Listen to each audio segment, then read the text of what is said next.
आमदार रावसाहेब शेखावतांना जाहीर सभेत हजारो लोकांसमोर मारलं, याचा महाराष्ट्र नवनिर्माण सेनेनं निषेध केला आहे। मात्र त्यानंतर काँग्रेस कार्यकर्त्यांनी जी वर्तणूक केली त्यावरही मनसेनं आक्षेप घेतला आहे। याचं स्पष्टीकरण मनसेचे पप्पू पाटील यांनी पत्रकार परिषदेत दिलं। आमदार रावसाहेबांना मारल्याबरोबर कार्यकर्ते संतप्त झाले हे साहजिक आहे, परंतु कार्यकर्त्यांनी हा संताप दुकानदारांवर का काढला असा प्रश्न मनसेनं केला आहे। घटना घडताच कार्यकर्त्यांनी गोटमार करून दुकानं बंद पाडली। व्यापाऱ्यांवर त्यांनी राग काढण्याचं काहीच कारण नसून ही त्यांची वैयक्तिक बाब आहे असं मनसेचं म्हणणं आहे। विरोधकांनी जे काम करायचं ते काम त्यांनीच सत्ता असताना काँग्रेस कार्यकर्त्यांनी केलं असं मनसेचे पप्पू पाटील यांनी म्हटलं आहे। पत्रकार परिषदेला मनसेचे जिल्हा प्रमुख धाने पाटील उपस्थित होते। घटनेला जिम्मेदार काय? जो विषय जो आहे तो जो मुलगा आहे, ही रावसाहेबांना ही घटना बऱ्याच दिवसाची माहीत होती। त्यांच्या सोबतचे लोक जेव्हा स्टेजवर चढले, एक तर त्याला रोखायला पाहिजे होतं, त्याच्याबद्दल 2 ओळीची कंप्लेंट करायला पाहिजे होती। अशा प्रकारचं कोणतंही काही रेकॉर्ड नाही आहे ना। मग तुम्ही एकदम अमरावती बंद म्हणजे लहान विषय नाही ना। या शहराचा महसूल बुडाला काँग्रेस भरून देणार आहे काय? एलबीटीच्या स्वरूपात असो, जे यांनी लादलेले कर आहे ते सर्व एलबीटीच्या स्वरूपात असो, तुमचे सेल्सचे जे कर असतील याच्यासाठी काँग्रेस जिम्मेदार नाही काय? आणि जनतेसमोर कोणता विषय घेऊन चालले? केंद्रीय मंत्री श्री शरद पवार यांच्यावर हमला झाला होता, पण त्यांनी याची दखलही घेतली नाही साधी, कारण ती विकृती आहे। मग रावसाहेब शेखावतांना असं काय आलं या काँग्रेस कमिटीला की रावसाहेब शेखावतवर असा एखाद्या भ्याड माणसाने एखादा हल्ला केला तर डायरेक्ट शहर बंद म्हणजे एवढा चिल्लर करून टाकला। आजपर्यंत 3 कार्यक्रमात तो जेव्हा गेला तर त्याला तुम्ही पोलिसांच्या स्वाधीन केलं काय? मग ही घटना कुठं ना कुठं होणे होती। तो जर अशा पद्धतीनं या प्रवृत्तीनं शहरात फिरून राहिला, तुमच्याजवळ सर्व पत्रकारांजवळ त्याचे फोटो अवेलेबल आहे की रावसाहेब शेखावत मुर्दाबाद वगैरे वगैरे, मग तुम्ही 2 ओळीची तुम्ही हे करून नाही राहिले, तक्रार नाही करून राहिले। मग याच्यात तुमच्या आणि त्यांच्या वैयक्तिक हा वैमनस्य झाला, हा काही राजकीय वैमनस्य नाही। मग ह्या राजकीय वैमनस्यासाठी दुसरा प्रश्न असा आहे की तुम्ही अमरावती शहरातल्या लोकांना शहर बंद आणि कालचा जो गोटमार झाला काँग्रेसच्या वतीनं, जेव्हा रावसाहेब म्हणजे सिटी कोतवाली समोर आणि रेल्वे स्टेशन चौकात, तर तुम्ही शहरातल्या लोकांना वेटीस का धरून राहिले? शहरातल्या लोकांचा काय गुन्हा? हा दुसरा प्रश्न। आणि तिसरा प्रश्न, रावसाहेब शेखावतांनी काल एका चॅनलवर म्हटलं की कोणत्या तरी विरोधकांनी केलं। कोणत्या विरोधकांनी केलं त्याचं नाव काय सांगितलं? कोणताही जो आरोप आहे तो हवेत लावायचा अशा प्रकारची प्रवृत्ती पाहिजे नाही। जे काही घटना आहे ते सत्य जनतेसमोर आणा आणि ते सांगा। या प्रवृत्तीचा आम्ही विरोध करून राहिलो, पहिलेच सांगून राहिलो। कोणत्याही सन्माननीय आमदारावर हात उचलणे हे कदाचित आम्ही सहन करणार नाही। महाराष्ट्र नवनिर्माण सेना सर्वात तीव्र शब्दात या विषयावर हात उचलला, या विषयावर रावसाहेबांच्या किंवा आमदारांच्या सोबत आहे। मात्र काँग्रेस कमिटीने नंतर जो प्रकार केला त्याचा तीव्र शब्दात महाराष्ट्र नवनिर्माण सेना हा विरोध करते। अमरावती जिल्ह्यात कार्यरत माहेर बहुउद्देशीय संस्था अमरावती व त्याद्वारे संचलित हितगुज ज्येष्ठ भगिनी मंडळ व लायन्स क्लब ऑफ अमरावती इंद्रपुरीच्या वतीनं व हनुमान व्यायाम प्रसारक मंडळाच्या सहकार्याने विदर्भस्तरीय महिलांच्या दहीहंडी स्पर्धेचं आयोजन करण्यात आलं। यामध्ये विविध स्पर्धांचं आयोजन करण्यात आलं होतं। त्याचं बक्षीस वितरणही स्पर्धेदरम्यान करण्यात आलं।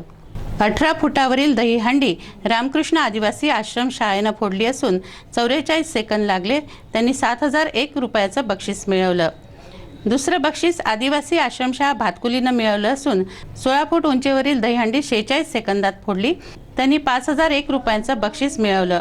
बुलिदान राठी मूकबधीर विद्यालयानं 14 फुटावरची दहीहंडी 28 सेकंदात फोडली। त्यांनी 3001 रुपयांचं पारितोषिक मिळवलं। युवा स्वाभिमान महिला आघाडीच्या मार्गदर्शिका नवनीत राणा यांच्या हस्ते दहीहंडीचं उद्घाटन करण्यात आलं।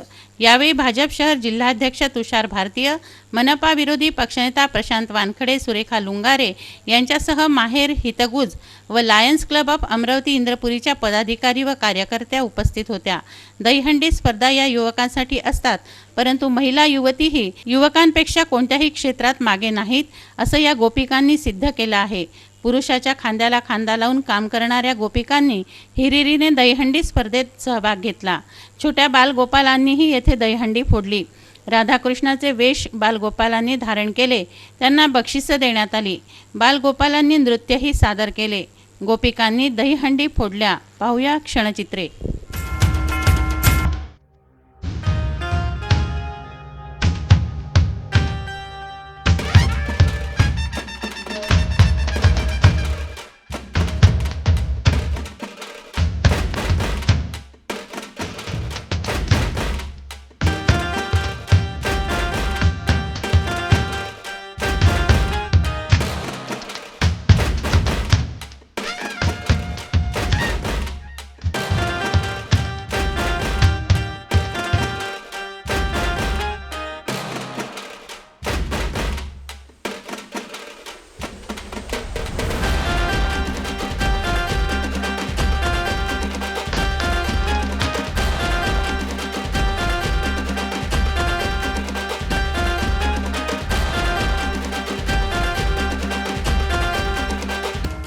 युवा स्वाभिमानतर्फे स्वतंत्र विदर्भाची भव्य विदर्भस्तरीय दहीहंडी स्पर्धा आयोजित करण्यात आली आहे. तसंच युवा स्वाभिमान महिला आघाडीतर्फे नवनीत राणा यांच्या प्रमुख उपस्थितीत राधाकृष्ण वेशभूषा स्पर्धा घेण्यात येत आहे. युवा स्वाभिमानच्या दहीहंडी स्पर्धेत अभिनेते हजेरी लावणार आहेत. युवा स्वाभिमानतर्फे स्वतंत्र विदर्भ राज्याची भव्य विदर्भस्तरीय दहीहंडी स्पर्धा आयोजित करण्यात आली आहे. 1 सप्टेंबर 2013 रोजी राजापेठ चौक येथे भव्य दहीहंडी स्पर्धा रंगणार आहे. दहीहंडी स्पर्धेत प्रमुख सिने अभिनेता सुनील शेट्टी, सलमान खानचा भाऊ अभिनेता सोहेल खान व कॉमेडी सर्कसमधील कॉमेडियन कृष्णा तसेच राजकीय नेते व उद्योगपती व विशेष म्हणजे भय्यूजी महाराज उपस्थित राहणार आहेत. 45 फूट उंचीसाठी प्रथम पुरस्कार 5 लाख, द्वितीय पुरस्कार 3 लाख, तृतीय पुरस्कार 1 लाख तसंच 35 फूट उंचीसाठी प्रथम पुरस्कार 1 लाख, द्वितीय पुरस्कार 50,000, तृतीय पुरस्कार 11,000 व लाखोंची आकर्षक बक्षिसे दिली जाणार आहेत. स्पर्धेदरम्यान युवा स्वाभिमान महिला आघाडीतर्फे 5 ते 7 वयोगटासाठी राधा व कृष्ण वेशभूषा स्पर्धेचे सकाळी 10 ते 12 दरम्यान आयोजन करण्यात आले आहे. महिलांसाठीही खास बसण्याची व्यवस्था आहे.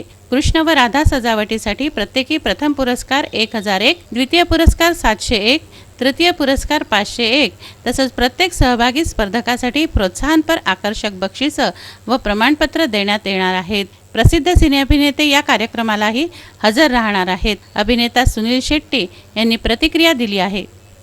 मैं सुनील शेट्टी अपने मित्र रवि राणा और उनकी पत्नी नवनीत कौर के लिए 1 तारीख को अमरावती आ रहा हूँ, वहाँ मिलिएगा. Thank you.